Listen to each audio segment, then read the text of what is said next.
سلامتی ہے، سلامتی ان آنکھوں پہ جو ہدایت پہ نظریں جمائے بیٹھی ہیں، ان کانوں پہ جو ذکر خیر کے منتظر رہتے ہیں، اور ان قدموں پہ جو ہدایت کی راہ پہ گامزن ہیں۔ السلام علیکم ورحمۃ اللہ وبرکاتہ۔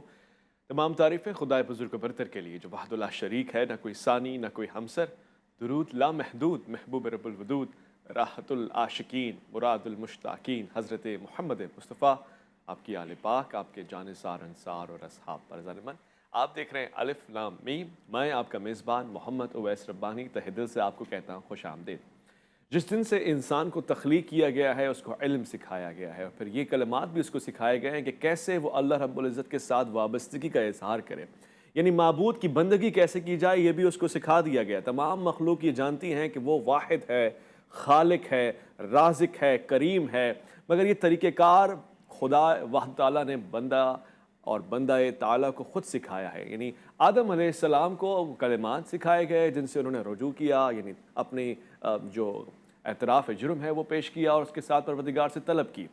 میں اس سلسلے کو مزید دیکھنا چاہتا ہوں اور دیکھ رہا ہوں آج بھی ہم سے کوئی غلطی اور کوتاہی ہو جاتی ہے، دین ہمیں اجازت دیتا ہے کہ ہم پلٹیں، توبہ کریں اور بارگاہ خداوندی میں پلٹیں۔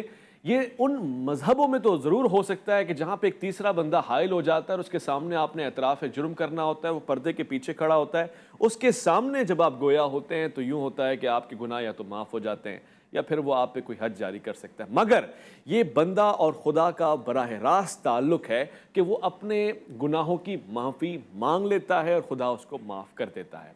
البتہ یہاں پہ کچھ شرائط ہیں جن کے لیے میں نے علماء کرام کو زحمت دی ہے۔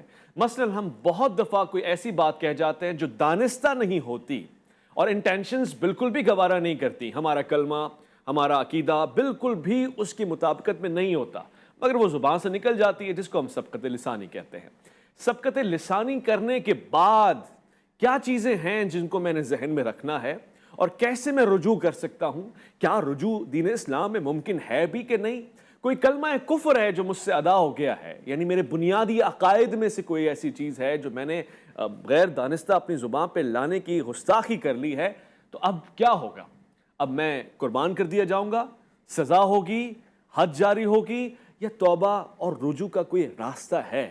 میں ایسے بہت سارے پیچیدہ مسائل کا حل تلاش کروں گا آج کے اس پروگرام میں۔ خوش آمدید کہنا چاہتا ہوں، میرے ساتھ علماء کرام تشریف فرما ہے۔ سب سے پہلے بہت ہی پیارے، شفیق، مہربان اور ایک خاص رفاقت رکھتے ہیں دین اسلام کے ساتھ، اچھی پرورش انہوں نے پائی ہے اور آج ہمیں ان کی صحبت نصیب ہو رہی ہے، مفتی رفیق سلفی۔ السلام علیکم ورحمۃ اللہ۔ جی وعلیکم السلام ورحمۃ اللہ وبرکاتہ۔ میں خوش آمدید کہوں گا اپنے دوسرے مہمان کو، ہمیشہ ان سے میٹھی میٹھی علم کی حدت ملتی ہے، حساس ترین موضوعات پہ ان کو طلب کیا جاتا ہے، مختلف ٹیلی ویژنز پہ یہ آتے ہیں اور ہمیشہ معتدل گفتگو فرماتے ہیں۔ ایسا نہیں ہوتا کہ کسی طبقے یا دھڑے کی بات کر رہے ہیں، بلکہ دین اسلام کی کلیت اور کاملیت کی بات کرتے ہیں۔ مفتی وسیم بندگی، السلام علیکم ورحمۃ اللہ۔ وعلیکم السلام ورحمۃ اللہ وبرکاتہ۔ میں رفیق سلفی صاحب سے یہ سوال پوچھوں کہ جناب اعلیٰ، یہ کلمہ حق بیاں کرنے والی زبان اگر غلطی سے، کوتاہی سے، غیر دانستہ کوئی کفر کا کلمہ زبان پہ آ جائے تو اس کے پیچھے شرائط کیا ہیں اور اس کے آگے احکامات کیا ہیں؟ اچھے موضوع کا آپ نے انتخاب کیا ہے، توبہ اور رجوع اللہ۔ اللہ رب العزت توبہ کرنے والوں کو پسند کرتے ہیں۔ قرآن کریم میں اللہ نے فرمایا ان اللہ یحب التوابین، جو توبہ کرتے ہیں، رجوع اللہ کرتے ہیں، اپنے گناہوں پر نادم ہوتے ہیں، آئندہ نہ کرنے کا عزم کرتے ہیں، اخلاص و للہیت کے ساتھ اللہ رب العزت سے معافیاں طلب کرتے ہیں، اللہ معاف کرنے والے ہیں۔ بلکہ اللہ رب العزت نے قرآن کریم میں ترغیب دی، کہیں یوں فرمایا وَتُوبُوا إِلَى اللَّهِ جَمِيعًا أَيُّهَا الْمُؤْمِنُونَ لَعَلَّكُمْ تُفْلِحُونَ، اے مومنو تم توبہ کرو تاکہ تم کامیاب ہو جاؤ، تاکہ تم فلاح پا جاؤ، تاکہ تم جنت میں چلے جاؤ۔ کہیں اللہ یوں فرماتے ہیں یا ایھا الذین آمنوا توبوا الی اللہ توبۃ نصوحا، ایمان والو پکی سچی ٹھکی توبہ کرو، سبحان اللہ۔ ایسی توبہ جس میں ندامت ہو، شرمندگی ہو، اخلاص ہو، آئندہ نہ کرنے کا عزم ہو۔ جب تم توبہ کرو گے یدخلکم جنات تجری، میں تمہیں جنتوں میں داخل کروں گا۔ خالی توبہ کرنے کے بعد اللہ رب العزت گناہ معاف کرتے ہیں، جنتوں میں داخل کرتے ہیں، کتنی بڑی بات ہے۔ کہیں توبہ کرنے سے اللہ گناہوں کو نیکیوں میں بھی تبدیل کر دیتے ہیں۔ اللہ فرماتے ہیں الا من تاب وآمن وعمل صالحا فاولئک یبدل اللہ سیئاتہم حسنات، جو توبہ کرتے ہیں اللہ ان کے گناہوں کو، کتنی بڑی بات ہے ربانی صاحب، اللہ ان کے گناہوں کو نیکیاں بنا دیتے ہیں توبہ کرنے کی وجہ سے۔ اللہ کے نبی نے فرمایا کل بنی آدم خطاء خیر الخطائین التوابون، آدم کی ساری اولاد گناہ گار ہے، خطا کار ہے، سیاہ کار ہے، لیکن سب سے بہترین انسان وہ ہے جو گناہ کرنے کے بعد توبہ کرے، گناہ کرنے کے بعد رجوع اللہ کرے، گناہ کرنے کے بعد اللہ کو منا لے، وہ سب سے بہترین انسان ہے۔ فاطمہ کے بابا، ہمارا ایمان ہے، ہمارا عقیدہ ہے، گناہوں سے پاک ہیں، معصوم ہیں، نبیوں کے سردار ہیں۔ صحیح مسلم کی حدیث ہے، وہ فرماتے ہیں انی لاستغفر فی اليوم 100 مرہ، میں اللہ سے 100 مرتبہ سے زیادہ توبہ کرتا ہوں، استغفار کرتا ہوں۔ توبہ کا عمل میرے اللہ کو بڑا محبوب ہے۔ نبی علیہ السلام نے فرمایا لو لم تذنبوا لذهب اللہ بکم، اگر تم توبہ گناہ نہ کرو، ایسے ہو جاؤ کہ گناہ ہی نہ کرو اور پھر توبہ نہ کرو تو اللہ تمہیں لے جائے، ایسی قوم لے آئے جو گناہ کرے پھر توبہ کرے۔ یعنی اللہ کو توبہ کرنے والے بڑے محبوب ہیں، بڑے پیارے ہیں۔ اللہ انتظار کرتے ہیں میرا بندہ کب توبہ کرے گا، میرا بندہ مجھے کب منائے گا، میرا بندہ کب میرے سامنے ہاتھ اٹھائے گا۔ اللہ تو انتظار کرتے ہیں۔ وہ حدیث قدسی ہے، اللہ فرماتے ہیں یا ابن آدم انک ما دعوتنی ورجوتنی غفرت لک، اے آدم کے بیٹے تو جب بھی توبہ کرتا ہے، ہاتھ اٹھاتا ہے، میں تجھے معاف کر دیتا ہوں۔ یا ابن آدم، اے آدم کے بیٹے لو بلغت ذنوبک عنان السماء، اگر تیرے گناہ آسمان تلک بھی پہنچ جائیں اور تو اتنے گناہ کر لے، پھر آپ توبہ کر لیں، میں تیرے اس گناہوں کو معاف کر دوں گا، میں معاف کر دوں گا۔ اللہ تو کہتے ہیں لو اتیتنی بقراب الارض خطایا، تو زمین گناہوں سے بھر کے لے آ، تو نے شرک نہ کیا ہو، پھر توبہ کر لے، لاتیتک بقرابھا مغفرہ، میں اس کو نیکیوں سے بھر دوں گا، میں اس کو بخشش سے بھر دوں گا۔ میرا اللہ تو انتظار کرتے ہیں، جس طرح ماں اپنی اولاد کے انتظار کرتی ہے، اللہ 70 گنا زیادہ شفیق ہے۔ بے شک اللہ صبح بھی انتظار کرتے ہیں، نبی علیہ السلام کی حدیث ہے اللہ شام کو بھی انتظار کرتے ہیں کہ میرا گناہ گار بندہ کب مجھے مناتا ہے، کب میرے سامنے توبہ کرتا ہے۔ بلکہ رات کو ثلث اللیل، آخری پہر جب ہوتا ہے، اللہ پہلے آسمان پہ ہوتے ہیں، کہتے ہیں کوئی ہے مانگنے والا، اللہ، کوئی ہے توبہ کرنے اور والا۔ راتوں کا اس نے سلسلہ رکھا ہے کہ شب قدر میں آؤ تو تمہارے پہلے سارے گناہ معاف کر دوں۔ قرآن میں واضح طور سے کہہ رہا ہے وہ میرے بندے جنہوں نے اپنے نفسوں پہ ظلم کیا ہے آئے نا میرے پاس میں گناہوں کی عمل، قرآن فرماتا ہے کہ غلطی کر دی، گناہ کر دی، آئے توبہ کریں، یجد اللہ غفور رحیم۔ اللہ اکبر، اللہ اکبر۔ میں مفتی وسیم بندگی صاحب سے سوال پوچھوں، غلطی ہو گئی اللہ تو معاف کر دیتا ہے، مفتی صاحب بندے معاف نہیں کرتے، مثلاً غلطی کی بھی کیفیت ہے، حقوق العباد میں غلطی ہوئی ہے تو اس کے لیے مجھے بندوں سے معافی مانگنی ہے یا رجوع کروں اللہ کی طرف تو کام ہو جائے گا؟ ایسے ہی اللہ کے معاملات فرائض میں غلطی کوتاہی ہو گئی ہے، کوئی ایسا کلمہ کفر ہو گیا ہے تو میں نے بندوں سے معافی مانگنی ہے یا اللہ کی طرف رجوع کرنا ہے؟ اعوذ باللہ من الشیطان الرجیم، بسم اللہ الرحمن الرحیم، ان اللہ یحب التوابین، صدق اللہ العظیم۔ بے شک، بہت شکریہ، انتہائی اہم سوال ہے آپ کا۔ سب سے پہلے ہم اس چیز کو سمجھتے ہیں کہ توبہ کس چیز کا نام ہے۔ توبہ کا ویسے لغوی معنی ہوتا ہے رجوع کرنا اپنی بات سے۔ توبہ کی حقیقت یہ ہے کہ سب سے پہلے تو جو گناہ آپ سے ہوا آپ اس سے الگ ہو جائیں، فوراً چھوڑ دیں۔ نمبر 2، آپ اس پر ندامت اختیار کریں، نادم ہوں، شرمندہ ہوں کہ مجھ سے غلطی ہوئی۔ اور تیسرا یہ ہوتا ہے کہ اس کے بعد آپ عزم مصمم کر لیں کہ آئندہ آپ نے یہ غلطی نہیں کرنی۔ اس چیز کا نام ہے توبہ، جس کو خالص توبہ کہا گیا۔ لیکن آپ کا جو سوال ہے کہ جب آپ سے غلطی ہوئی اور آپ نے توبہ کی تو اس کی کئی جہات ہیں۔ مثال کے طور پر آپ کی غلطی کا تعلق حقوق اللہ سے ہے، ہو سکتا ہے حقوق العباد سے ہے۔ علماء کرام نے اس کی مکمل وضاحت فرمائی۔ اگر حقوق اللہ سے تو اس کی بھی 2 جہات ہیں۔ ہو سکتا ہے آپ نے ایسی غلطی کی ہے جو منہیات میں سے، یعنی جس سے منع کیا ہے، مثال کے طور پر شراب پینے سے منع کیا تھا اور آپ نے شراب پی لی ہے۔ اب آپ نے توبہ تو کر لی ہے، لیکن توبہ کرنے کے بعد آپ نے عزم مصمم کرنا ہے کہ آئندہ میں کبھی یہ غلطی نہیں کروں گا، حقوق اللہ سے تھا، یہ توبہ کرنے سے معاف ہو جائے گا۔ حقوق اللہ کی دوسری قسم وہ ہے کہ کچھ آپ پر چیزیں فرض ہیں اور آپ نے ادا نہیں کی، مثلا نماز فرض تھی آپ نے نہیں ادا کی ہے، اب توبہ تو کر لی آپ نے قضا کرنے پر، لیکن یہ توبہ اس وقت کامل ہے کہ آپ اس فرض کی قضا بھی کریں گے، یعنی اس نماز کو آپ نے ادا کرنا ہے، یوں آپ کی توبہ مکمل ہو جائے گی۔ اب آ جائیے حقوق العباد کی طرف۔ آپ نے کسی بندے کا حق مارا، کسی کے ساتھ ظلم اور زیادتی کی ہے، اب توبہ تو آپ اللہ سے کریں گے، لیکن اس کے بعد یہ توبہ اس وقت مکمل ہوگی کہ جب آپ جا کر اس بندے کا بھی حق ادا کر دیں گے۔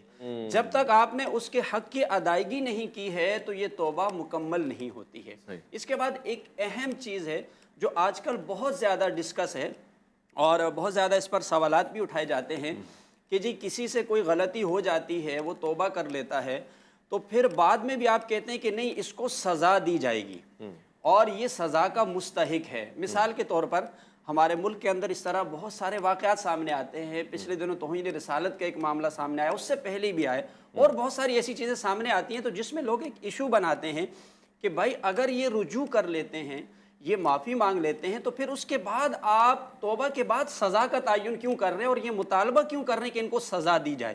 یہ بڑا ایک ٹیکنیکل مسئلہ ہے جس کو ہمیں سمجھنا چاہیے۔ ٹھیک ہے، دیکھیے جب توبہ کی جاتی ہے نا تو توبہ کا تعلق اس بات سے ہے کہ آپ اخروی عذاب سے یعنی آخرت کے عذاب سے محفوظ ہو جاتے ہیں۔ اگر آپ کا جرم اس نوعیت کا ہے کہ جس پر شرعاً کوئی سزا ہے یا قانونی طور پر آپ کے ملکی قوانین کے مطابق کوئی سزا ہے، تو توبہ کرنے سے جو وہ سزا معطل نہیں ہوگی، وہ سزا ختم نہیں ہوگی، بلکہ آپ کو صرف اور صرف توبہ کرنے کا اجر یہ ملے گا کہ آپ آخرت میں عذاب سے محفوظ ہو جائیں گے۔ اور قرآن پاک کے اندر اللہ نے اس کا ذکر فرمایا ہے۔ سورہ مائدہ کی آیت نمبر 33 اور 34 کے اندر اس کا ذکر ہے کہ انما جزاء الذین یحاربون اللہ ورسولہ، پوری یہ لمبی آیت ہے۔ آگے جا کر یہ ارشاد فرمایا کہ لہم الا الذین تابوا، فرمایا کہ یہ جو ان کو سزائیں دی جائیں گی تو یہ ان کی سزائیں دنیا میں بھی اور آخرت میں بھی عذاب کا سبب ہیں جب تک کہ وہ توبہ نہ کر لیں۔ یعنی توبہ کر کے وہ اخروی عذاب سے محفوظ ہو جائیں گے، دنیاوی سزائیں، شرعی سزائیں، قانونی سزائیں ان پر لاگو رہیں گی۔ اچھا، یہ سزائیں دینے سے ان کی اخروی جو عذاب ہے، ہم احناف کے نزدیک اخروی عذاب اس کا ختم نہیں ہوتا۔ اگرچہ بقیہ ائمہ نے یہ بھی لکھا ہے کہ اگر کسی پر کوئی شرعی حد قائم ہو جاتی ہے تو یہ اس کی اس جو جرم تھا اس کے لیے کفارہ ہے، لیکن احناف کے نزدیک جب تک وہ توبہ نہیں کرے گا وہ اخروی عذاب سے محفوظ نہیں ہوتا۔ دنیاوی طور پر اس کے جو بھی قوانین ہیں اس کے مطابق اس کو سزا ملے گی۔ اچھا، ایک مسئلہ اس میں اور آ جاتا ہے، بعض دفعہ جرم اس نوعیت کا ہوتا ہے کہ اس میں آپ کو معاف کرنے کا اختیار نہیں ہوتا ہے۔ یعنی یہ بھی ہمیں دیکھنا چاہیے، کیونکہ بہت سارے لوگ یہ بات کرتے ہیں کہ بھائی رسول اللہ صلی اللہ علیہ وسلم لوگوں کو اتنا معاف کیا کرتے تھے اور آپ لوگ اتنا جو ہے وہ ظلم والی بات کرتے ہیں اور فوراً کہتے ہیں اس کو سزا ملنی چاہیے۔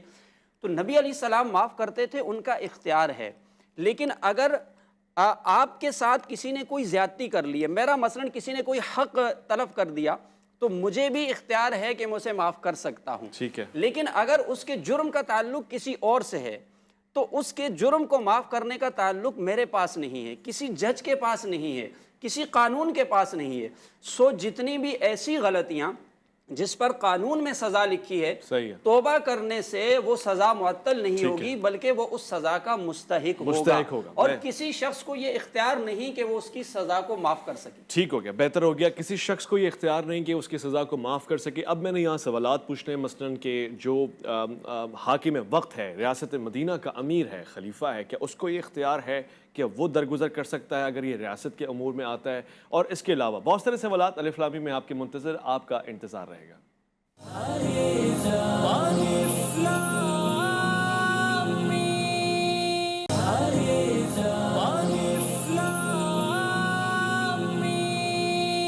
الف لام میم میں خوش آمدید خواتین و حضرات۔ یہ پروگرام آپ کے لیے نشر کیا جاتا ہے اور اس میں وہ بنیادی سوالات اٹھائے جاتے ہیں جو آپ کی روزمرہ کی زندگی سے بہت ہی مطابقت رکھتے ہیں۔ بہت سارے ایسے مواقع ہوتے ہیں کہ جس میں آپ کو مذہبی معلومات نہیں ہوتی، جس کی بنیاد پہ وہ شخص جو آپ سے 2 قدم آگے ہوتا ہے، چاہے وہ قوانین، تعزیرات، حدود یا عدلیہ کے معاملات ہوں، وکیل صاحب بازی لے جاتے ہیں اور آپ پیچھے رہ جاتے ہیں۔ اس لیے یہ پروگرام ہے کہ آپ کو بنیادی چیزوں کا علم ہو، جس کی وجہ سے آپ علماء کرام سے رابطہ رکھ کر، سوالات پوچھ کر ایک کم سے کم محدود صحیح مگر کامل زندگی گزاریں۔ بہت سارے کلمات جو آپ ایسے کہہ جاتے ہیں، بہت ساری حرکات و سکنات جو آپ کر جاتے ہیں، انسان ہے، خطا ہو جاتی ہے، اس کے بعد آپ کو واپسی کیسے آنا ہے؟ کیا واپسی کا دروازہ ہے بھی یا نہیں ہے؟ کن چیزوں میں ہے، کن چیزوں میں نہیں ہے؟ مثلاً بنیادی طور سے شرک کے لیے یہ بات واضح کر دی گئی ہے کہ اس کے ساتھ کوئی بھی معاملہ نہیں ہو سکتا۔ جس نے اللہ رب العزت کی ذات میں شرک کیا، گویا اس کے لیے معافی نہیں ہے، مگر کیا اس میں بھی کوئی راستے نکلتے ہیں؟ اور ایسے ہی تو میں مفتی صاحب سے پہلے پوچھنا چاہتا ہوں، بنیادی طور سے وہ کون سے گناہ ہیں کہ جن میں کسی بھی طور ایک دفعہ کر دیا واپسی ممکن نہیں ہے، توبہ ممکن نہیں ہے، رجوع ممکن نہیں ہے؟ جی مفتی صاحب ماشاءاللہ سمجھانے کی کوشش کر رہے تھے کہ سزا کا تعین کیسے ہونا ہے یا معافی کا کیا طریقہ کار ہے. بڑے اچھے انداز سے انہوں نے سمجھایا. اللہ کے رسول صلی اللہ علیہ وسلم کے سامنے کئی معاملات آئے. شراب کی حد کا معاملہ آیا، زنا کی حد کا معاملہ آیا، تو آپ نے حد قائم کی. جب حدود اللہ کے اندر کوئی تجاوز کرے گا تو اس کی حد قائم ہوگی، شرعی اسلام ہو، شرعی حکومت ہو، شرعی نظام ہو. جیسے ایک صحابی رسول صلی اللہ علیہ وسلم سے زنا کا واقعہ پیش آیا، ماعز اسلمی رضی اللہ تعالیٰ عنہ. نبی علیہ الصلوۃ والسلام نے اس پر حد قائم کر دی اور اسے سنسار کر دیا. شادی شدہ تھے تو اس کا خون آنے لگا تو صحابہ رسول پیچھے ہٹنے لگے، یعنی اسے برا بھلا کہنے لگے. نبی علیہ السلام نے فرمایا لقد تاب توبۃ، اس نے ایسی توبہ کی ہے اگر پورے مدینہ میں سب کو تقسیم کر دی جائے سب کے لیے کافی ہو جائے. اللہ اکبر. اللہ رب العزت نے اس کی توبہ سے اسے معاف کر دیا. لیکن دنیا میں حد قائم ہوگی. جو شرارت کرے گا، جو حدود اللہ کو توڑے گا، مثال کے طور پر رسول اللہ صلی اللہ علیہ وسلم کی حدیث ہے من سبنی فاقتلوہ، جو مجھے گالی دیتا ہے، میری توہین کرتا ہے، فاطمہ کے بابا کی، اس کی سزا متعین ہے، فاقتلوہ، وہ قتل ہوگا. آیا توبہ ہے کہ نہیں ہے؟ جب وہ توبہ کرے گا اس کا تعلق اللہ رب العزت کے اس کے ساتھ ہے کہ ہو سکتا ہے اللہ اخروی زندگی میں معاف کر دے اسے. تو جو حدود کو تجاوز کرے گا، باقی جو بندے کے حقوق ہیں آپ نے معاف کر دیے، میں نے معاف کر دیے تو معاف ہو گئے. لیکن اللہ کا حق اور جن میں حدود کا تعین ہے اس کی معافی نہیں ہے. حدود کی سزا اللہ نے متعین کر دی. جناب محمد رسول اللہ صلی اللہ علیہ وسلم شارع ہیں، آپ شریعت نافذ کرنے والے ہیں اور آپ نے یہ شریعت نافذ کر دی ہے. باقی اللہ رب العزت نے توبہ کا دروازہ کھول کے رکھا ہے. کب تک کھولا ہے؟ جب تک قیامت نہیں آتی. نبی علیہ الصلوۃ والسلام کی حدیث ہے کہ من تاب قبل ان تطلع الشمس، جو توبہ کرتا ہے سورج غروب اس سے پہلے کہ مشرق سے نکل جائے. سورج کہاں سے نکلتا ہے؟ مشرق سے نکلتا ہے. قیامت والا دن ہوگا کہاں سے نکلے گا؟ مغرب سے نکلے گا. مغرب سے طلوع ہونے سے پہلے توبہ کرتا ہے، اللہ اس کی توبہ کو قبول کر دیتے ہیں. روانی صاحب کتنی حدیثیں ہیں کہ وہ 100 کا قاتل، ہم کیوں توبہ نہیں کرتے، کیوں رجوع اللہ نہیں کرتے؟ 100 کا قاتل رونٹے کھڑے ہو جاتے ہیں. 99 قتل کیے، کہتا ہے حلی توبہ، کیا میرے لیے توبہ ہے؟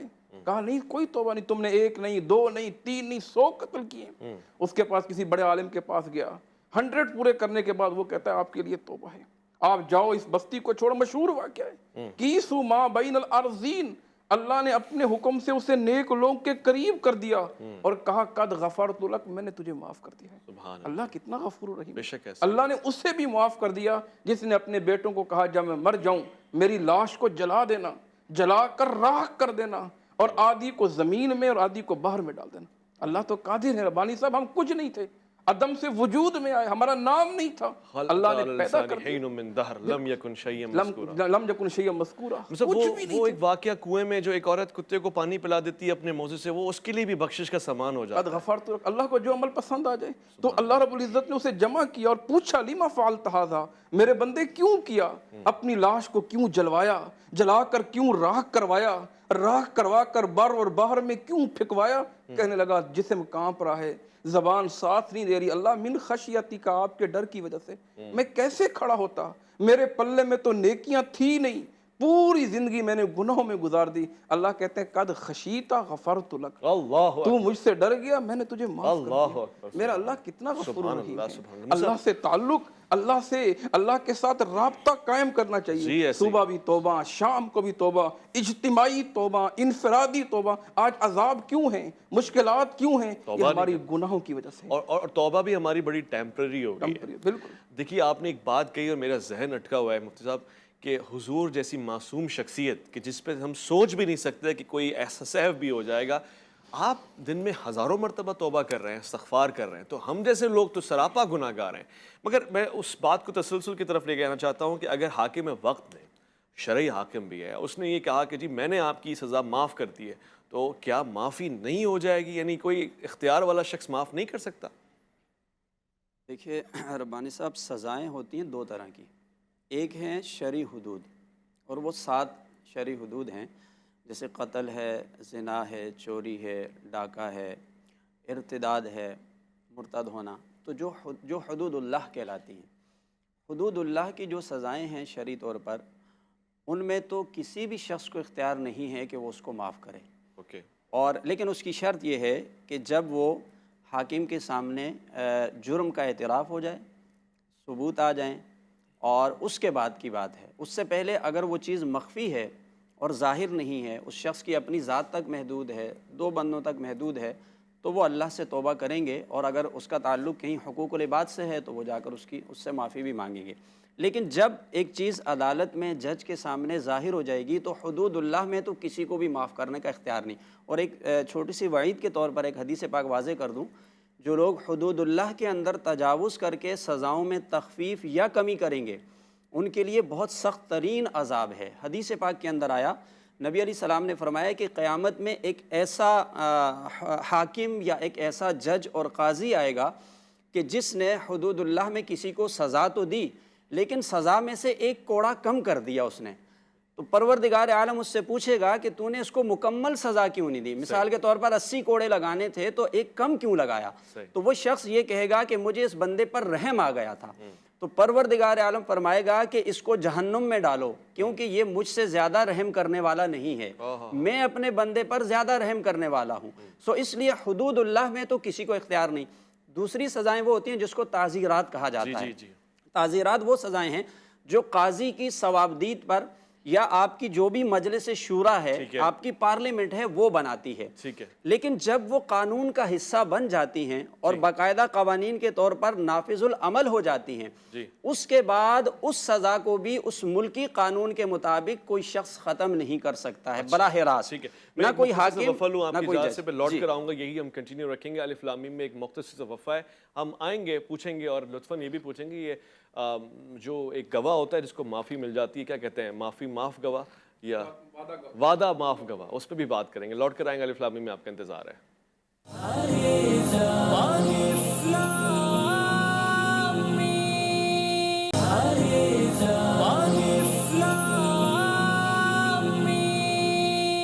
الف لام میم میں خوش آمدید۔ گفتگو اس وقت توبہ کے حوالے سے ہو رہی ہے، مفتی وسیم بندگی صاحب گفتگو فرما رہے ہیں۔ تو آپ بیان فرما رہے تھے کہ جو قاضی وقت ہے وہ حد میں کوئی بھی کوتاہی نہیں کرے گا، ذرا سی بھی رحم دلی نہیں دکھائے گا، مگر ایسا نہیں ہے کہ جو چیزیں اختیارات میں اس کی ہیں، مثلا حکومت کا سربراہ ہے اور حکومتی امور میں وہ معافی دے سکتا ہے؟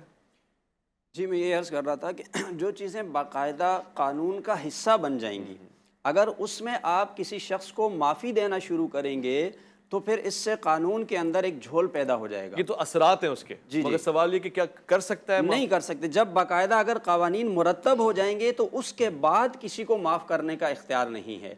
اگر کسی کو معاف کرنا ہے تو اس کے لیے باقاعدہ، یعنی معافی سے میری مراد یہ کہ کوئی ایسا اس نے جرم کیا جو آپ کے ملکی قوانین کے تحت آپ چاہتے ہیں کہ اس کے اندر ہم کچھ تھوڑی سی سہولت پیدا کر لیں، آسانی پیدا کر لیں، تو براہ راست کوئی بیٹھا ہوا حاکم وقت یا جج جو ہے وہ اس کو استثناء نہیں دے سکتا ہے۔ ایک بات یاد رکھنے کی ہے، چونکہ شریعت مطہرہ میں اس کو ہم استثناء کے لفظ سے بھی ظاہر کر سکتے ہیں۔